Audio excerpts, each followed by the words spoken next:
ہمارے ہاں کچھ لوگ وظیفے تو خوب پڑھتے ہیں، عبادات بھی خوب کرتے ہیں، مجھ سے ناراض نہ ہوئیے گا، حج اور عمرہ بھی خوب کرتے ہیں، باقی ساری چیزوں کا بھی خوب دھیان رکھتے ہیں، لیکن اپنے رزق کے معاملے میں احتیاط نہیں کرتے۔ ان کا خیال ہے کہ میں وظیفہ کر کے، چلہ کر کے، عبادت کر کے، اللہ اللہ کر کے شاید میں اللہ رسول کا قرب پالوں گا۔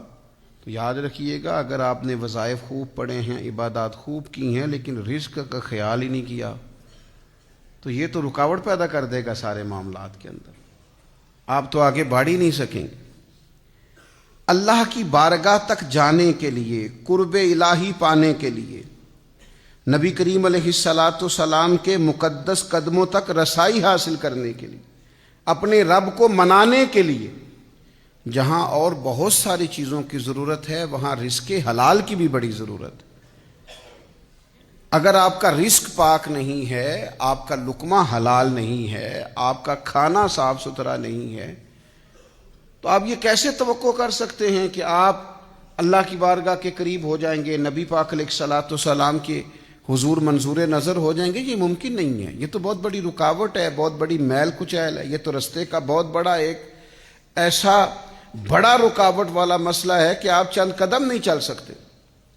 امام طبرانی نے روایت لکھی ہے، حضرت ابن عباس رضی اللہ تعالیٰ عنہ اس کے راوی ہیں، کہتے ہیں حضرت سعد بن ابی وقاص رضی اللہ تعالیٰ عنہ نے نبی پاک علیہ السلام کی خدمت میں عرض کیا، جناب سعد بن ابی وقاص نے عرض گزار ہوئے، یا رسول اللہ صلی اللہ تعالیٰ علیہ وسلم، میری ایک خواہش ہے، اور خواہش دیکھو کتنی عظیم اور کتنی اصیل ہے۔ حضرت سعد بن ابی وقاص رضی اللہ تعالیٰ عنہ عرض کرنے لگے، حضور میرا دل کرتا ہے کہ میں مستجاب الدعوات بن جاؤں، یعنی میں جو بھی دعا مانگوں میرا رب قبول فرمایا کرے۔ اس کو سمجھیے گا ذرا، یا رسول اللہ صلی اللہ تعالیٰ علیہ وسلم، دل کرتا ہے کہ جو عرض میں اپنے کریم کے حضور عرض کروں میرا مالک رحمت کر دے اور میری اس گزارش کو اپنی بارگاہ میں قبول کر لے، یعنی میں مستجاب الدعوات بن جاؤں، یہ میری دعا آپ قبول فرما دیں۔ اور اس کے بعد تو پھر لاٹری نکل آئی نا، یعنی تجھ سے تجھی کو مانگ کے میں نے مانگ لی ساری کائنات۔ یا رسول اللہ صلی اللہ تعالیٰ علیہ وسلم، ایک نسخہ چاہتا ہوں کہ میں مستجاب الدعوات بن جاؤں، میری دعائیں قبول ہوں۔ تو جب آپ یہ بن گئے تو پھر آپ جو مانگیں گے پھر تو آپ کے لیے دروازہ کرم کھل گیا۔ تو حضور کچھ بتائیں کہ میں ایسا کیا کروں کہ مستجاب الدعوات بنوں۔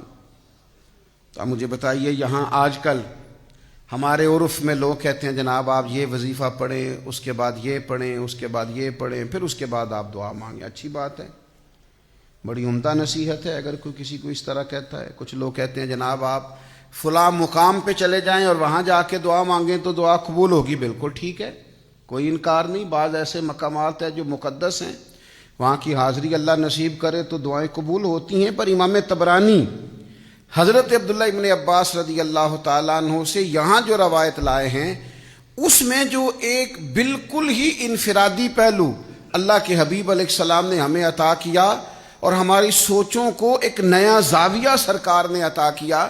جناب سعد عرض گزار ہیں، حضور میں چاہتا ہوں میری جھولی اپنے رب کریم کے حضور جب بھی پھیلے مجھے گویا بھری ہوئی ملے، رحمت عطا ہو، کرم نصیب ہو۔